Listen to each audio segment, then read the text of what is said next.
Пайғамбар салсам не дейді? Иништахаху акалаху дейді.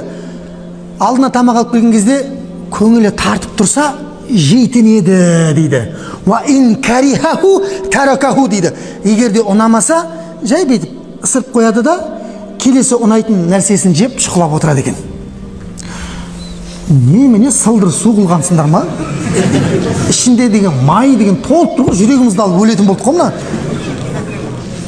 Етті тұздап не қылыңдаршы деген сияқты тамаққа ешқашан не істемейтін болған, мін тақпайтын болған. Міне ең біздің қате жіберетін сүннет осы. Жеңшелердің ренжитін содан басталады. Ұнамай ма тамақ? Үндемей жайлап қойып қоя сал болды. Ұнаған тамағыңды же дейді. Міне осы сүннетті біліп алыңыздар. Білетін бе едіңіздер бұны? Я дейді, енді айтпайсың.